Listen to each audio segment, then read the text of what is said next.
Welcome back to my channel, Miss Personal Finance, where we are budgeting our way to financial freedom. In today's video, we'll be going over our monthly budget for the month of January 2025. So, as you know, we are monthly budgeters and we are 1 month ahead. That means we have already saved the amount for our household expenses in our high yield savings account for the month of January, and throughout the month, we work to build and save up for the following month, February. So what that means is that we're able to transfer all of our funds from our high yield savings account at the beginning of the month and pay for all or account for all of our bills and expenses. Now, one thing that I want to change next year is our inflow budgets. And what that means is sometimes we have inflow from our different sources of income throughout the month that aren't necessarily accounted for on the sheet. Between our self-employment, our rental properties, our side hustles, we do bring in more than just the amount that we transfer over from our savings for a household budget.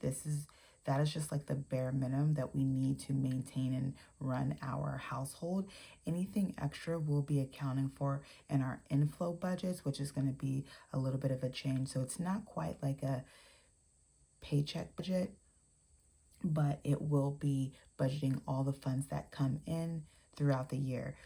This is mainly because what I've noticed is that we were just using all of that additional income to pay for credit card bills to get them at a zero balance at the end of the month. So it was eating up all of our extra funds. So because we're also on a journey to reduce or pretty much stop the use of credit cards, this upcoming year, we'll be able to see more of that inflow actually stay or go into our budget and help us meet some of our financial goals for 2025.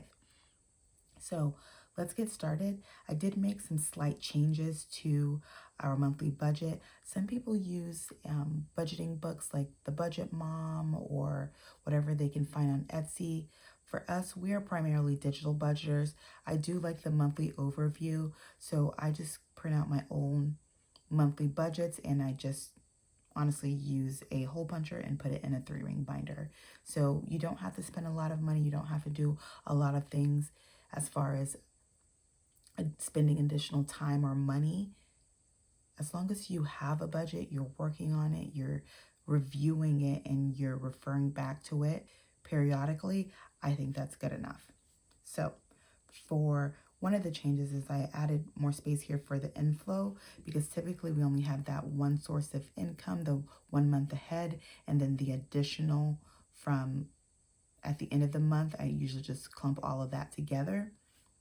This is going to give me some more space to kind of do either weekly or bi-weekly updates of our inflow throughout the month. And for our fixed and variable expenses, those pretty much stayed the same. I moved around the sinking fund so it could be at the very end, whatever is left over. For our household budget, we really only have one debt, which are our student loans. So I removed the additional columns here, even though I did leave some rows for some of the additional debt that we do plan on attacking in the new year. Okay, so another thing I was working on last year was trying to figure out what our base household budget should be. So we fluctuated from 5,000, 5,200, 53, 54. So as of January 1st, I do believe that we will comfortably be able to do 1 month ahead savings.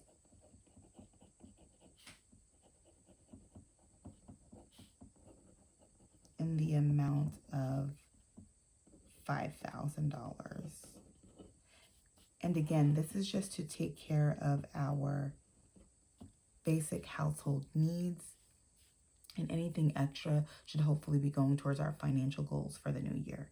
So we're going to budget $5,000, and typically I don't budget any additional income from other sources of inflow because I never really know what the exact amount is going to be. So they're pretty variable, so I leave that blank. And then again, instead of waiting until the end of the month like we typically do, I'll be doing some periodic inflow budgets throughout the month. So for right now, we are going to say that our initial budgeted amount is going to be the $5,000 even. Okay, so moving down to fixed expenses. As you guys know, I am a proponent of paying yourself first. So whether that's savings or investments, your future self will thank you. It's always good to pay yourself first and then use the remainder to work out the rest of your budget. That way, you know it's accounted for and you don't have to worry about not having enough at the end of your budget, because that tends to happen. So for us right now, we're going to maintain the $200 monthly savings, which we currently put into investments right now. And for our mortgage, this is everything house related for the month. And to be honest, this actually may change due to the escrow analysis, but because we don't have that yet, I am going to go ahead and leave it at the $1,595, and then we will budget accordingly once we get the new information. So for internet, which I still feel is very high, it's at $85 a month, and that's just for internet. That's not for anything like cable or phone.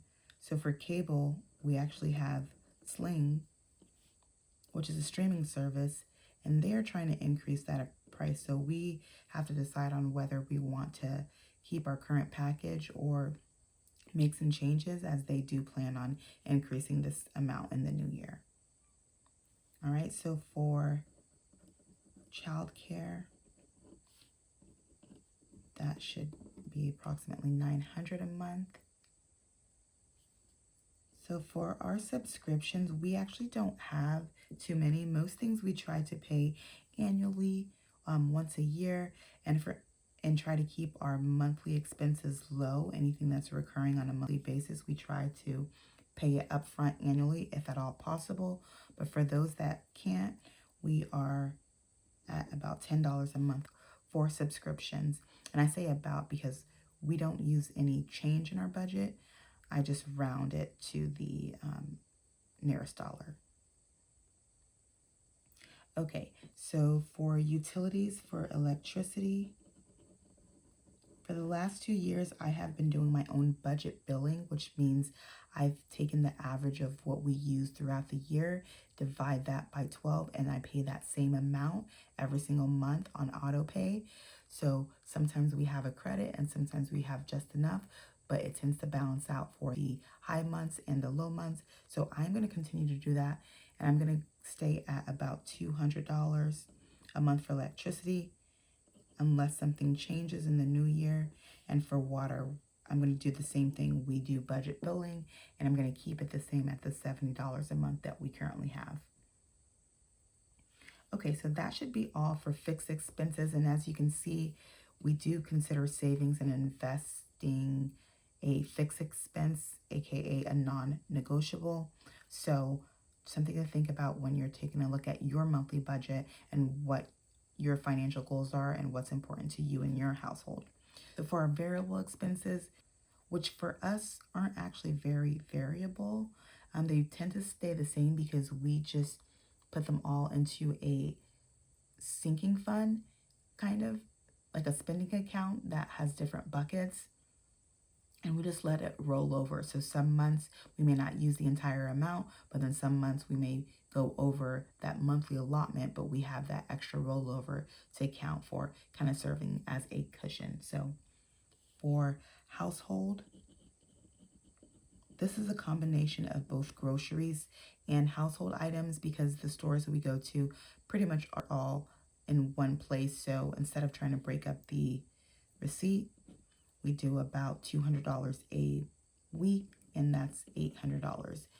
It gets a little tricky on the 5-week months, but those I try to challenge ourselves to kind of stay within budget or below budget.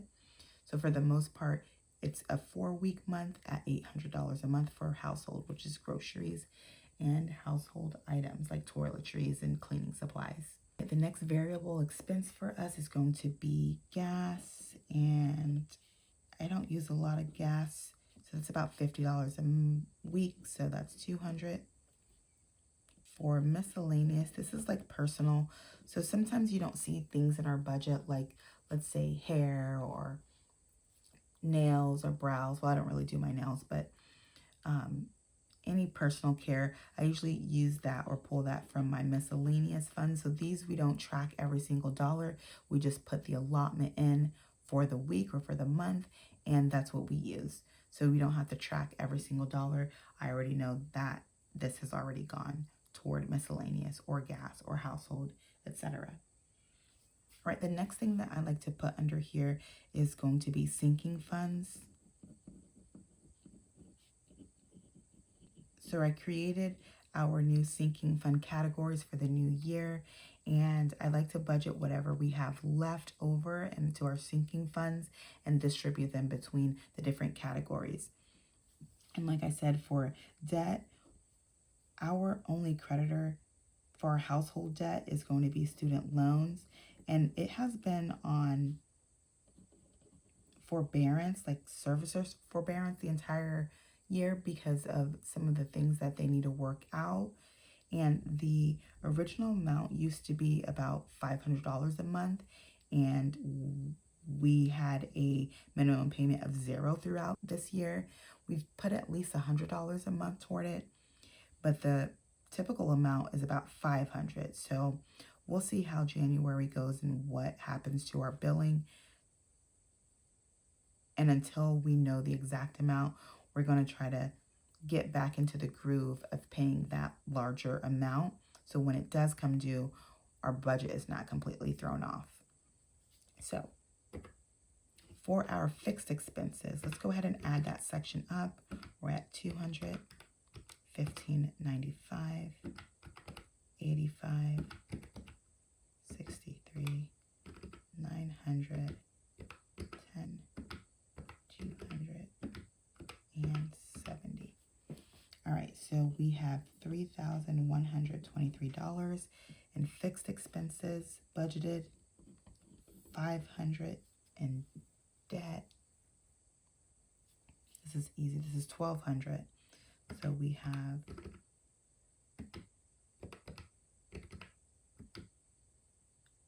if we subtract 5,000, that should leave about $177 that we can put towards our sinking funds and start funding some of our annual or biannual expenses for the new year. Okay, so we'll just bring these totals down. The $3,123 for fixed expenses. Oh, we didn't even count up the variable. So variable, we have 800 plus 200 plus 200 plus 177 equals 1377. So we'll bring that down here. Debt at 500. And let's see what we have as our grand total when we add up all of the categories, all of the sections. And we should have a total of $5,000 to round out our household budget. So as you can see, there are no budget expenses for credit card usage, any additional. I would either pull that from our miscellaneous, our personal, or our sinking funds if anything were to come up, or hopefully if we have any additional inflow for the month, we can do an inflow budget and add it to this monthly budget. So there hasn't been a lot of changes to our fixed expenses and our variable expenses year over year. And that's a good thing. The more consistent your budget can be, the more predictable and the more stable your finances are.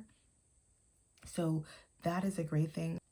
Our goal is not to add any additional debt in the new year so that we can focus on our financial goals, which do include savings and debt payoff. So sticking to this budget will allow us to use all of our additional inflow towards those financial goals and not toward overspending and credit card usage like we kind of fell into for this year. That's all for this video. Go ahead and comment below if you are switching it up, your budget for the new year in January 2025. Don't forget to like and subscribe. And remember, whatever you put your energy and your focus toward, you're bound to see progress.